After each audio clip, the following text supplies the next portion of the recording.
नमस्कार दोस्तों। आज हम पौधों के परिवहन में कुछ और विषयों के बारे में पढ़ेंगे। इस वीडियो में हम पढ़ेंगे लंबी दूरी तक जल का परिवहन, पौधे जल को कैसे अवशोषित करते हैं और पौधों में जल का ऊपर की ओर गमन। लंबी दूरी तक जल का परिवहन। लंबी दूरी तक पदार्थों का परिवहन केवल विसरण द्वारा नहीं हो सकता है। विसरण एक धीमी प्रक्रिया है। यह छोटी दूरी तक अणुओं को पहुंचाने में कारगर है। बड़े एवं जटिल जीवों में बहुआ पदार्थों का परिवहन लंबी दूरी तक होता है। कभी-कभी उत्पादन या अवशोषण एवं संग्रहण के स्थान एक दूसरे से काफी दूर होते हैं, अतः विसरण एवं सक्रिय परिवहन काफी नहीं है। इसीलिए विशिष्ट व्यापक दूरी का परिवहन तंत्र आवश्यक हो जाता है ताकि आवश्यक पदार्थ निश्चित रूप से तीव्र गति से पहुंच सके। जल, खनिज तथा भोजन सामूहिक प्रणाली द्वारा परिवहन करते हैं। सामूहिक या थोक प्रवाह में पदार्थों का एक स्थान से दूसरे स्थान तक परिवहन दो बिंदुओं के बीच दाब की भिन्नता के परिमाण स्वरूप होता है। सामूहिक प्रवाह की एक विशिष्टता है कि पदार्थ चाहे घोल हो या निलंबन नदी के प्रवाह की तरह ही बहता है। यह विसरण से भिन्न होता है, जहां पर भिन्न पदार्थ अपनी सांद्रता प्रवणता के अनुसार स्वतंत्र रूप से परिवहनित किए जाते हैं। थोक प्रवाह को तो घनात्मक जलीय दाब प्रवणता या ऋणात्मक जलीय दाब प्रवणता के द्वारा प्राप्त किया जा सकता है। पदार्थों को पादपों में स्वनहनी ऊतकों के द्वारा थोक या सामूहिक गति को स्थानांतरण कहते हैं। पौधे जल को कैसे अवशोषित करते हैं? इसके दो भिन्न पथ निम्न हैं। पहला है एपोप्लास्ट पथ और दूसरा है सिम्प्लास्ट पथ। एपोप्लास्ट और सिम्प्लास्ट पथ। एपोप्लास्ट पथ के बारे में जानते हैं। इस चित्र में जो बैंगनी रंग के एरो है वो एपोप्लास्ट पथ को दर्शाते हैं। एपोप्लास्ट निकटवर्ती कोशिका भित्ति का तंत्र है। जड़ों के अंतस्त्वचा में मौजूद कैस्पेरियन पट्टी को छोड़कर पूरे पौधे में फैला रहता है। जल का एपोप्लास्टिक परिवहन केवल अंतरकोशिकीय जगहों और कोशिकाओं की भित्ति में उत्पन्न होता है। एपोप्लास्ट के माध्यम से होने वाले परिवहन कोशिका झिल्ली को पार नहीं करते, जैसा कि आप इस चित्र में देख सकते हैं। ये पथ कोशिका झिल्ली को पार नहीं करता है। एपोप्लास्ट जल के परिवहन में कोई भी बाधा नहीं डालता है और जल परिवहन सामूहिक प्रवाह के माध्यम से होता है। जैसे ही जल अंतरकोशिकीय गुहा या वातावरण में वाष्पित होता है, एपोप्लास्ट के सतत जल प्रवाह में तनाव उत्पन्न हो जाता है। अतः असंजक व संशक्तिशीलता के कारण जल का सामूहिक प्रवाह होता है। अब हम पढ़ेंगे सिम्प्लास्ट पथ के बारे में। सिम्प्लास्टिक तंत्र अतः संबंधित जीव द्रव्य का तंत्र है।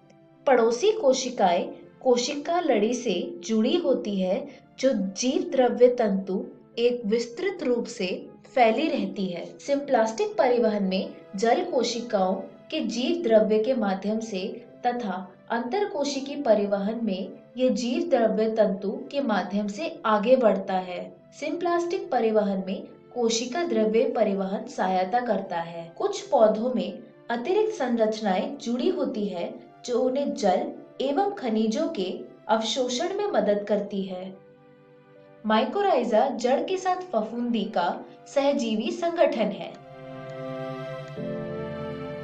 फफूंदी या कवक तंतु नई जड़ों के आसपास नेटवर्क बनाते हैं या फिर वे मूल कोशिका में प्रवेश कर जाते हैं। कवक तंतु का एक बड़ा व्यापक तल क्षेत्र होता है जो भूमि से खनिज आयन एवं जल के मूल से अधिक मात्रा में अवशोषित कर लेता है। पौधों में जल का ऊपर की ओर गमन। ये दो प्रकार से होता है। पहला मूल दाब और दूसरा वाष्पोत्सर्जन, खिंचाव, इनके बारे में एक एक करके पढ़ते हैं। मूल दाब, जैसे कि मृदा के विभिन्न आयन सक्रियता के साथ जड़ों की संवहनी ऊतकों में परिवहनित होते हैं, तो जल भी इसी प्रक्रिया के अनुसरण अपनी विभव प्रवणता से करता है तथा जाइलम के अंदर दाब बढ़ाता है। ये घनात्मक दाब ही मूल दाब कहलाता है और तने में कम ऊंचाई तक जल को ऊपर भेजने के लिए उत्तरदायी होता है। यह हम कैसे देख सकते हैं? इसके लिए छोटा सा नरम तने वाला पौधा चुनें और जिस दिन वातावरण पर्याप्त आर्द्रता पूर्ण हो, उस दिन प्रातःकाल के समय तने के नीचे क्षैतिज दिशा में तीखे ब्लेड से काट दे। आप जल्द ही देखेंगे कि उस कटे हुए तने पर द्रव की कुछ मात्रा ऊपर की ओर उठती है। ये द्रव सकारात्मक मूल दाब के कारण आता है। यदि आप उस तने में एक रबड़ की पतली नली चढ़ा दें, तो आप वास्तव में सावर की दर माप सकते हैं और स्रावित द्रव के कारकों की संरचना जान सकते हैं। मूल दाब का प्रभाव रात तथा सुबह के समय भी देखा जा सकता है। जब वाष्पीकरण की प्रक्रिया कम होती है और अतिरिक्त पानी घास के तिनकों से नोक पर विशेष छिद्रों से स्रावित जल बूंदों के रूप में लटकने लगता है। इस प्रकार द्रव के रूप में पानी का क्षय बिंदु स्राव या गटेशन कहलाता है।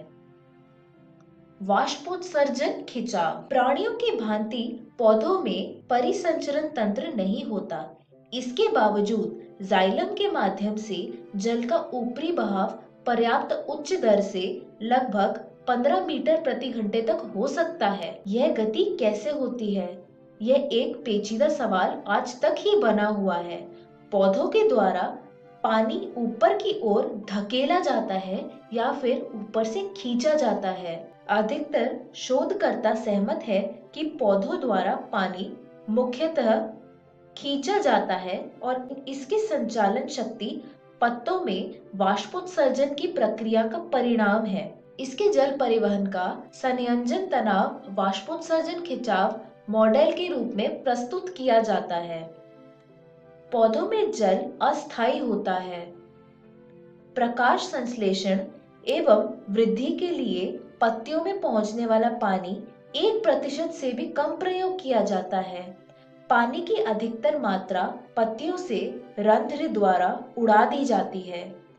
जल की यही क्षति वाष्पोत्सर्जन कहलाती है। इस वीडियो में हमने सीखा लंबी दूरी तक जल का परिवहन, पौधे जल को कैसे अवशोषित करते हैं और पौधों में जल का ऊपर की ओर गमन।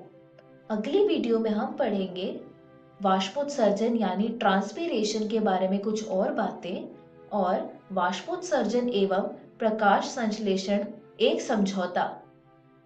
धन्यवाद।